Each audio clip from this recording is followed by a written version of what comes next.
Good morning sir, good morning. Sir ये आपका बच्चा है? नहीं, मेरी पड़ोसन का। सच में? सर जी मेरे साथ आया तो मेरा ही बच्चा होगा ना, कैसी बातें कर रहे हैं आप? Okay okay okay. सर क्या बताऊँ, पूरा दिन बदमाशी करता रहता है सर, पढ़ना लिखना कुछ है नहीं इसको। और एक बात बताइए, आप इसको घर से पेन लेके नहीं भेजती क्या? जब देखो तब पेन मांगता रहेगा, अपना पेन लड़कियों को दे देता है और खुद क्लास में बैठा रहता है। कहते हुए बुरा लग रहा है सर, लेकिन आपके बच्चे का भविष्य नदी में जाता हुआ साफ दिखाई दे रहा है। साले सुअर, मैं अपनी दारू छोड़ के यहाँ तेरे स्कूल की फीस भर रहा हूँ, तू ये सब कर रहा है यहाँ पे आके। बहुत हो गया।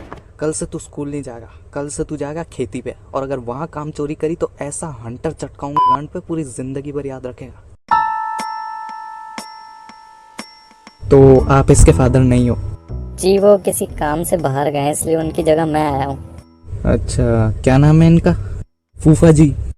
देखिए फूफा जी, क्योंकि आप नए हो, आपको हमारे स्कूल के कायदे कानून नहीं पता, आपको एक टेस्ट देना पड़ेगा। वो क्या है ना, आजकल के बच्चे बड़े हरामखोर हैं, किसी भी ऑटो वाले को 200 का नोट पकड़ाते हैं और बाप बना के ले आते हैं, इसलिए चेक करना पड़ेगा कि आप तो असली हो। बेटा ये दूसरे नंबर वाले बुड्ढे को ध्यान से चेक करियो, बाल और मूंछ दोनों जोर से खींचना, और अंडरवेयर उतार के जेंडर भी चेक कर लियो, पीठ पे 4 डंडे मार के मजबूती भी चेक कर लेना। फूफा जी बाल नकली थे तो पहले ही बोल देते, और ये आपका एक्सरे तो किसी अलग ही जानवर से मैच कर रहा है। खैर छोड़िए, बताइए कहाँ से शुरू करूँ? ये क्या है? मतलब कौन सी शिकायत से शुरू करूं? पिछले हफ्ते वाली, इस हफ्ते वाली, या परसों वाली से ही शुरू करूं? शिकायत से क्यों, इसकी तारीफ से शुरू कीजिए।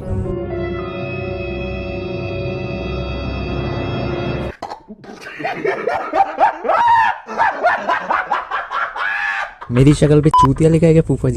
तारीफ, वो भी इसकी। सुनाता हूँ मैं आपको इसकी तारीफ। परसों इनने बाथरूम में 4 बम फोड़े। एक बम तो टॉयलेट की सीट में डाल दिया, एक बच्चा हगने गया, उसकी गांड फट गई। वो तो ठीक है, जो हमारी टॉयलेट सीट तोड़ी है उसके पैसे जरूर भर देना। ऊपर से ये और इसके दोस्त इतने हरामी है, स्कूल में आते ही बोलते हैं मकसद नहीं भूलना, और ऐसी ऐसी जगह बम छुपा के लाते हैं जहाँ से निकालना मुश्किल हो जाता। कल ही एक बच्चे की गांड में से पटाखे की लड़ी निकाली है, और आप कह रहे हो इसकी तारीफ करो। अरे इसकी शिकायतें इतनी ज्यादा है, उसमें तारीफ ढूंढने बैठे तो आपकी फोटो पे हार चढ़ जाएगा, लेकिन इसकी तारीफ नहीं मिलेगी। तो जैसा कि डील हुई थी, ये रहे तुम्हारे 200 रुपये। 200 नहीं, 500 चाहिए। इतनी बेइज्जती मेरी कभी ऑटो चला के नहीं हुई जितनी इस मीटिंग में आके हुई है। तो क्योंकि ये टॉपिक अपने आप में इतना इंटरेस्टिंग है, इसलिए मैं इसे खाली एनिमेशन तक नहीं छोड़ना चाहता। यार भाई मेरे कच्चे नहीं मिल रहे यार, ढूंढने में मदद करना। अबे चूतिया दिख नहीं रहा, मैं वीडियो बना रहा हूँ, दफा हो। तो मुझे आज भी याद है, मैं 7th क्लास में था जब मैंने अपनी जिंदगी की सबसे भयानक पेरेंट्स मीटिंग अटेंड करी। भयानक? ऐसा क्या, राखी सावंत नाच रही थी क्या नाइटी पहन के? नहीं नहीं, इतना बुरा भी नहीं था। मेरे बहुत ही गंदे मार्क्स आए थे सारे सब्जेक्ट में, इतने गंदे कि मेरी टीचर को दोबारा पेपर चेक करना पड़ा था ताकि वो मुझे नंबर दे सके। खैर क्या फ़ायदा उसका, फिर भी 3 सब्जेक्ट में फेल हो गया। जब क्लास में टीचर ने मुझे बताया कि मैं 3 सब्जेक्ट में फेल हूँ, तो मैंने उनकी आंखों में देखा, उनने मेरी आंखों में देखा, और ऐसा लग रहा था जैसे आंखों ही आंखों में मुझे कह रहे हो, तुम्हारी ऐसी गांड फटने वाली है ना कि 24 घंटा बैठ के सिलाई करोगे तो भी नहीं होगा। एंड आई वॉज लाइक फिर मैंने घर पहुंचकर अपने सारे दोस्तों को कॉल लगाना शुरू करा, ये पूछने के लिए कि हेलो भाई तू कितने में पास हुआ? यार मैं तो सब में पास हूँ, तू बता तू कितने में फेल हुआ? 3 में। क्या, पिछली बार तो 2 में था, अपने ही रिकॉर्ड तोड़ रहा है क्या? यार मैं इतना कुछ लिख कर आया था, फिर भी पता नहीं भोसड़ी वाले ने कैसे फेल कर दिया। मन तो कर रहा साली की खोपड़ी में कट्टा चला दूं। कट्टा चबा लूं? अबे एक कैसे शौक पाल लिए तूने, अब सर के कट्टे चबाएगा तू? अबे कट्टा नहीं, कट्टा कट्टा, बंदूक वाला कट्टा, देखा नहीं है क्या कभी? बंदूक वाला पता नहीं, मैं तो सिर्फ टांगों के बीच वाला कट्टा चलाया। हाँ इसके सिवा तो कुछ चला भी नहीं सकता। अगर थोड़ा दिमाग चलाता तो माँ बाप भी खुश होते कि कम से कम घर में बच्चा इंसान का तो पैदा हुआ है। यार मेरे घर वालों ने तो साफ कह रखा, अगर इस बार फेल हो गया तो भैंसों के तबेले में गोबर साफ करने की नौकरी लगा देंगे। गोबर ग्लव्स पहन के उठाइयो, वो क्या ना डायरेक्ट हाथों से उठाएगा तो काफ़ी स्मेल आएगी। इसी को ले जा, एक्सपीरियंस लग रहा। अरे सच में, एक बार दिवाली पे मौसी के घर गया हुआ था, वहाँ एक गोबर का ढेर था, उसमें बम रख के चला दिया। बाजू में ही मौसी खड़ी हुई थी, जैसे ही बम फटा सारा गोबर मौसी के मुंह पे, और मौसी गई सदमे में, और इतनी गंदी बदबू कि नाक के सारे बाल जल गए। उस दिन कम से कम 500 बार मुंह धोया होगा मौसी ने, फिर भी नहीं गई। फेस वॉश ट्राई करा?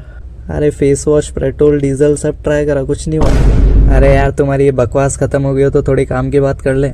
यार अब रोने से क्या होगा, जब एग्जाम चल रहे थे तब तेरे को कहा था पढ़ ले पढ़ ले पढ़ ले, लेकिन नहीं, तब तो रात भर बैठ के पबजी खेलनी थी। और ये कौन थे जो एग्जाम टाइम में तेरे साथ पबजी खेल रहे थे? यही तो था। यार 3 ही तो मैच खेले थे बस। एक मिनट, तू कितने में पास हुआ? पास? मैं तो 4 में फेल हूँ। क्या? अरे वाह। तो कोई खौफ कोई डर नहीं, कल पेरेंट्स मीटिंग है। देख भाई, मैं अपनी मौत को स्वीकार कर चुका हूँ। आज की रात मेरी आखिरी रात है और मैं इसे बिना किसी डर के जीना चाहता हूँ, क्योंकि ये एक ऐसी चीज़ है जिसमें हम कुछ नहीं कर सकते सिवाय मार खाने के। अगले दिन जब हम लोग स्कूल पहुंचते हैं तो 9 से 10 तक हमारी क्लास होनी थी और उसके बाद हमारे मार्क्स दिखाए जाने थे। इसलिए सारे स्टूडेंट्स को उनकी क्लासेस में भेज दिया जाता है और पेरेंट्स को भेज दिया जाता है ऑडिटोरियम में हमारे प्रिंसिपल का जानलेवा भाषण सुनने के लिए। तब मैं बस यही सोच रहा था कि ये 1 घंटा कभी ख़त्म ना हो। लेकिन टाइम तो अरबों रुपए देने के बाद भी नहीं रुकता। ये 2 घोड़े की पेरेंट्स मीटिंग के लिए लंडन रुकेगा। आधी से ज़्यादा क्लास की फटी पड़ी थी और उनमें से एक मैं भी था, लेकिन फिर मुझे वो दिख जाती है। हाँ, वो दिल डूबा नीली आंखों में ये दिल डूबा, महबूबा महबूबा बस ये जान ले महबूबा।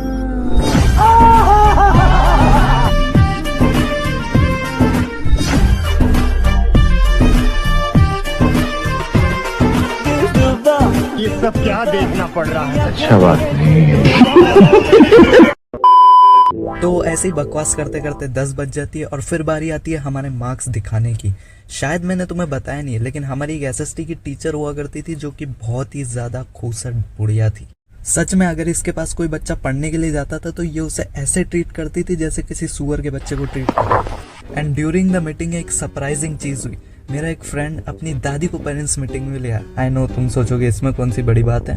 हाँ, उसकी दादी 3 अलग अलग भाषा में गालियां बक सकती थी। और फिर वही हुआ जिसकी उम्मीद लग रही थी। मैम और दादी के बीच में तू मैं शुरू हो गई। किसे कह रहा है? तेरी माँ की चूत हो, सीढ़ी के जहाँ से लिख रहा है यही ठोस दूंगी। तेरी माँ की चूत होगी, तेरी माँ का भोसड़ा हो। फिर मेरी बारी आती है और मुझे आज भी याद है मेरे आगे एक लड़की खड़ी हुई थी जिसके 62 मार्क्स आए थे आउट ऑफ 80 और वो ऐसे रो रही थी जैसे उसकी सास मर गई हो। और मैं जो कि 13 मार्क्स लाया था 80 में से बेशर्मों की तरह हंस रहा हूँ। पता नहीं जब भी पेरेंट्स मीटिंग में तुम्हें अपना कोई दोस्त मिल जाता है तो इतनी हंसी क्यों आती है। और जैसे ही हम लोग घर जाने वाले होते हैं, पता नहीं कौन से पाताल से निकल के हमारा पीटी टीचर प्रकट हो जाता है और शिकायतें करना शुरू कर देता है। कसम से ये इतना हरामी इंसान है ना। लड़कियों से ऐसे बात करता है जैसे किसी हीरोइन से बात कर रहा हो और लड़कों को ऐसी ऐसी गालियां बकता है जो हमने आज तक नहीं सुनी। अभी भी इसकी 10 गालियों का मतलब नहीं ढूंढ पाया हम। अरे भाई, मैंने ढूंढ लिया भाई। 3 गालियां इसने पंजाबी में बकी है और 1 गाली हिब्रू में। मुझे तो लगता है तेरे को भी 1 गाली बकनी पड़ेगी हिंदी में।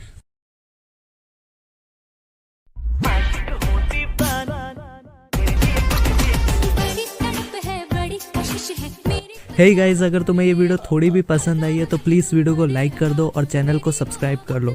और मुझे कमेंट में बताना मत भूलना कि तुम्हारे साथ ऐसा हुआ या नहीं। यार खिलड़ियां पहनाऊंगा, देखेगा सारा जहां, तुझे ले जाऊंगा।